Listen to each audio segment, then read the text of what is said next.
Hello, I am Eileen Alexander. This is Alex Fink, and we're the co-instructors of the MILT OOPS course. And in this course, MILT is Multicultural Inclusive Learning and Teaching, where we put together ideas about multicultural teaching and universal design for learning. The OOPS acronym is for Open Online Participatory Seminar. This is akin to some original massively open MOOCs, except that we want it to be smaller. We want a smaller sense of things, and we also are thinking of the US colloquialism that means we're rethinking something in the midst of speaking. It's a, oops, let me redo that, let me rethink that, which is important for multicultural teaching and learning. So in this overall MILT course, what we aim to do is provide current and future university teachers with a place to gather virtually to learn things about multicultural learning and teaching principles, about universal design for learning practices, and also so they can come together to think about ways to support a broad range of learners, and most importantly, to think about how and why this matters for learning and learners.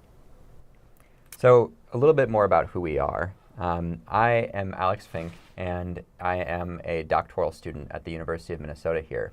And I wanted to say a little bit about who I was as I got into this work. So as a young undergraduate student, white, male, middle class, and pursuing a business degree, I decided to become a sexual violence prevention advocate because of interactions with people in my life who'd experienced violence and harassment. I quickly realized that this volunteering would be less of a side project and more of a life's work, which changed the course of what I ended up doing and what I'm doing now.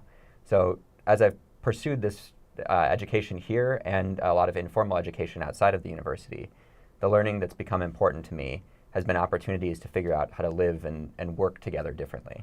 So from teachers of mine like John Wallace and Lynn England, and from their teachers, Septima Clark and Miles Horton of the Highlander Folk School, I learned about the kind of critical, democratic, and inclusive education that we're looking at exploring here. So now, as I do work, I seek to participate and create opportunities to learn with others as we struggle to create learning spaces that work for everyone, and through this to create societies that deeply include everyone. I think one of the most important things we share in coming to do this work is that it's very personal for both of us. So I come from being a fourth grader in the 1960s and having a question about the history in my own hometown when we were studying the state history. And I came home after class after proposing my research topic, and I said to my parents that my teacher had denied me studying what I'd proposed, which was to look at the history of Native Americans being hung in my hometown in 1862 after the US-Dakota War. The most unhappy person in this was my grandmother, who said to me, "So what are you going to do about that?" That question became her regular question to me whenever I hit a roadblock in learning, and I did that all the time. I'm not an ordinary student, so in my background, being white is certainly a privilege, and it was something that has worked to my advantage.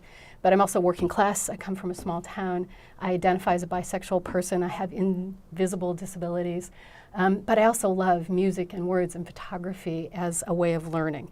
And when I watch civil rights movements from the 60s onward, words and images and music were really important to the learning.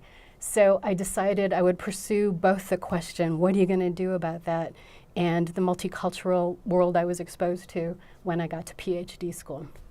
So I drew on my grandmother. I also drew on Septima Clark and